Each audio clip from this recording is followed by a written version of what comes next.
Everyone wants to feel like they're the best at something, but when that belief turns into taking others for granted, the universe might just teach you a lesson. Understanding that there's always someone better out there is the key to humility. That's what truly makes the strongest person. My name is Mia. I've been married to my husband Thomas for 2 years. When we decided to get married, Thomas mentioned his troublesome sister who might end up being a burden to me. As an only child, I was thrilled at the idea of having a sister, but Thomas's words also made me anxious and curious about what kind of trouble she could be. Now, 2 years into our marriage, I fully understand and have experienced what Thomas meant. I was born into a relatively wealthy family. My father runs a mid-sized trading company and is well-informed and progressive in his thinking. My parents always respected my decisions, providing an environment where I could freely experience and explore my interests. In 2008, during the Lehman Brothers collapse, I was an 11-year-old elementary school student. Intrigued by the significant impact this event had on the world, I became fascinated by how a disruption in the flow of funds could cause such a global panic. This sparked my interest in financial circulation. Recognizing my curiosity and intelligence, my parents had me take an IQ test, and the results were beyond the normal range. Throughout middle and high school, I continued to research finance. In college, I chose a major that allowed me to deepen my understanding. As I learned more, I became eager to apply my knowledge and decided to try day trading. My professor suggested it as a way to experience capital flow firsthand, but warned about careful management to avoid debt. I researched extensively, identifying statistically favorable stocks for day trading. Starting with a modest sum of all the allowance I had saved up, I engaged in buying and selling the same stock within the same day, or starting with the sale and then buying it back before the day ended. This meant results came quickly. My predictions were spot on, and though the increases were modest, my funds grew steadily through this process and gradually increasing my investments. I managed to grow the initial amount by more than 50 times in a year. While the original sum was modest, I wasn't certain how impressive this achievement was on a larger scale. However, that wasn't my primary concern. What mattered most to me was whether the answers I had derived through research were correct. During the university seminar, I met Thomas, a student known for his analytical skills. We often found ourselves in agreement on many topics, which fostered a close bond between us. Following graduation, I had planned to join my father's company, but Thomas pointed out an opportunity at a foreign investment firm on our graduation day.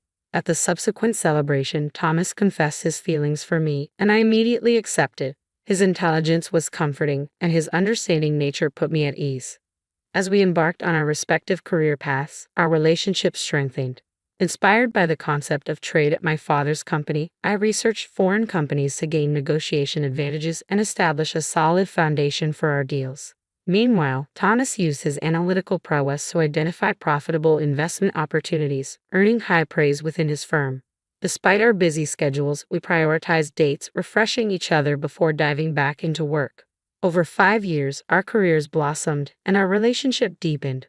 We became each other's support system, indispensable in our lives. It felt like the perfect time to take the next step forward.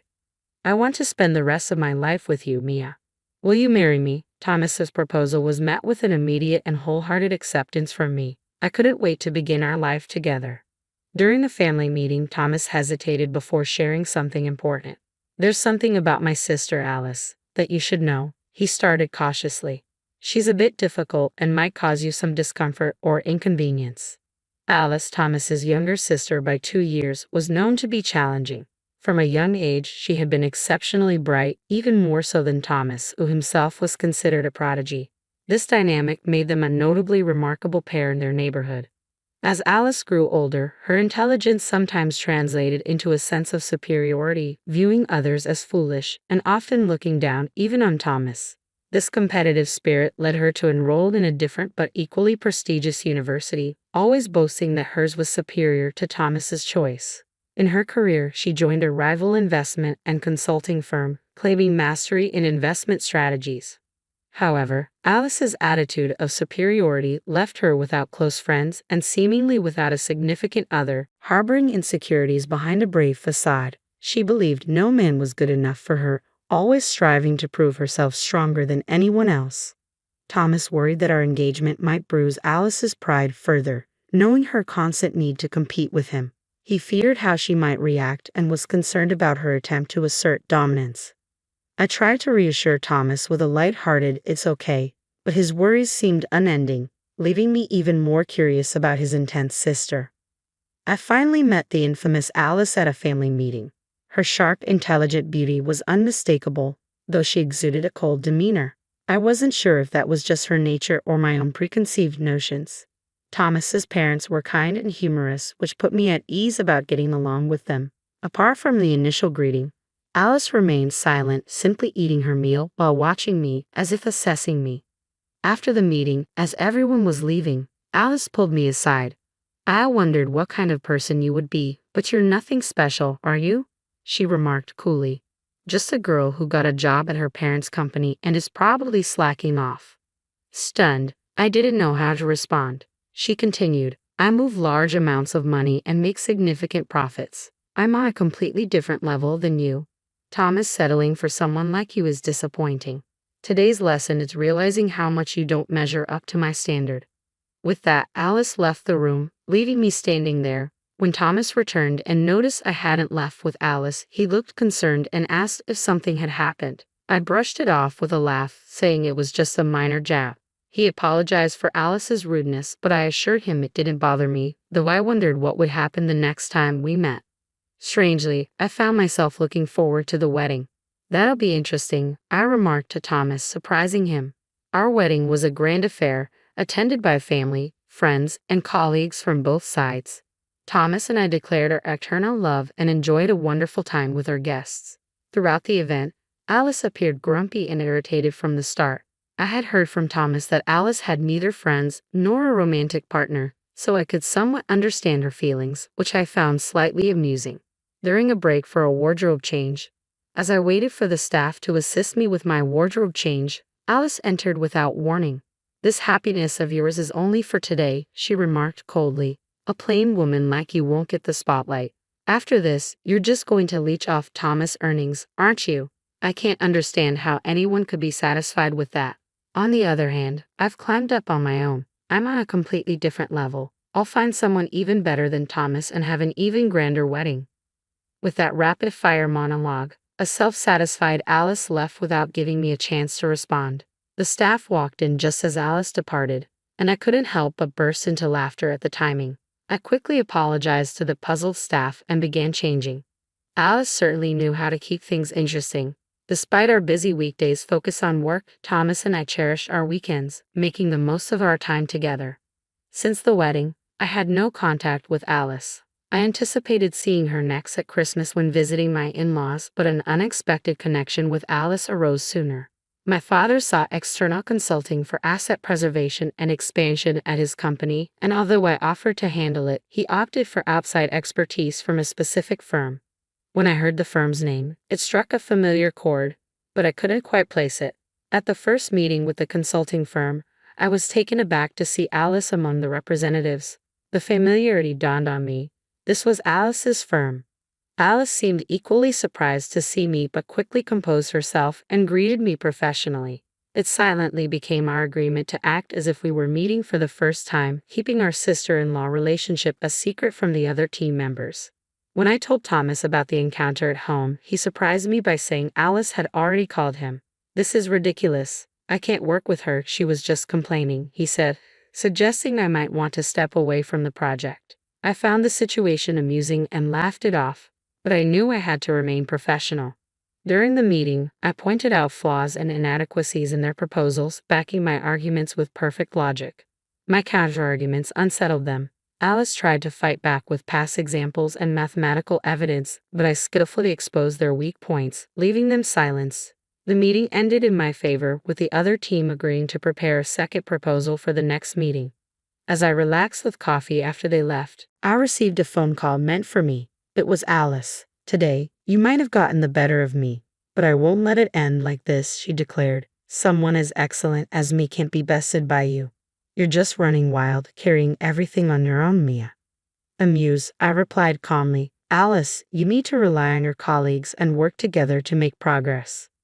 "What gives you the right to lecture me?" she snapped. "I don't need guidance from someone like you." With that parting shot, she hung up. I burst out laughing, still holding the phone, drawing curious glances from nearby colleagues. From then on, I took full control of the meetings. Their teams scrambled to respond to my points, often finding themselves in a defensive position. Alice tried desperately for a comeback, but always fell short. Her frustration was plainly visible, though she managed to maintain her composure. Reflecting on this with Thomas later, he mentioned, "Alice has never been outdone by anyone before. Plus, Mom told me Alice found out that a guy she liked already had a girlfriend and got rejected before even confessing. That's probably adding to her irritation." I couldn't help but let out a surprised "huh" and stifle my laughter as the consulting project finally concluded successfully. The opposing team leader thanked us, expressing how much they had learned, and we all dispersed. As everyone left, Alice and I ended up alone. "I'm not satisfied with how things went. I'll make sure to get the better of you next time," Alice declared, her tone sharp. "Just so you know, I'm more excellent. I even bought a tower mansion at my age. Only someone as outstanding as me could afford a brand new tower mansion." Alice had made waves as an investor and had managed to earn enough for such a purchase. "We'll toast among the elites," looking down on the commoners below. "You, as one of those ordinary people, should just look up and despair," she added, leaving after her piece, as usual. Thomas confirmed that Alice's claims were true. She had indeed found success as an investor and recently purchased a tower mansion to live in on her own. Alice was undeniably talented, and such an achievement was well within her reach. While luck played a part, I genuinely wanted to congratulate her. A few days later, during the weekend, I had business at a tower mansion. As I stopped at a mid-level floor, a door opened, and to my surprise, the resident stepping out was Alice. We locked eyes and both exclaimed in surprise. "Why are you here? If you're not invited to the party, did you come to clean?" I blurted out. Alice chuckled. "It seems today is the day of my celebrity home party, but no, not at all. I'm here to deliver something to an acquaintance on this floor." "You have an acquaintance here? And you came down from where?" I asked, puzzled.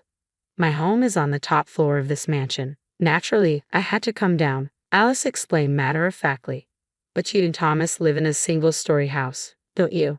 How can you have a home here?" I countered, bewildered. "Thomas can't handle heights. That's why our house is single-story," Alice replied calmly. "This place is my office and workshop." "Your workshop is on the top floor of a tower mansion. Don't joke like that," I said incredulously. "This whole place is mine," Alice stated firmly. "Why shouldn't I use the top floor?" As we argued loudly in the hallway, a voice behind us interrupted. "Alice, what's going on?" Alice turned and apologized. "Sorry, Senior." The woman who had spoken and 3 others looked at us with concern. "I apologize for not greeting you downstairs. I was just dealing with—" Alice seemed momentarily at a loss for words. The woman Alice called Senior looked at me, searching her memory, and then exclaimed in surprise, "Aren't you Mrs. Mia, our new external board director starting this month?"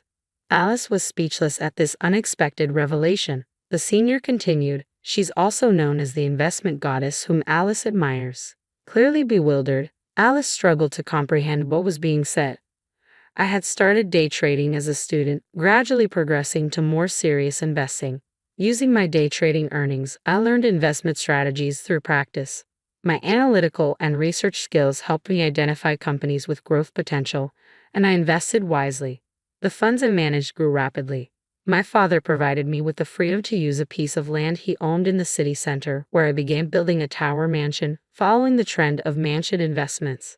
I wanted to understand what it was all about, so this tower mansion is the result of my efforts. Managing a mansion is more challenging than it seems. Income comes from rent, but maintenance costs and taxes are higher than expected. Furthermore, even a few delayed rent payments from tenants can disrupt smooth management. Regarding being called the investment goddess, that seems to be a recent label for me, coined due to my extraordinary success in investments.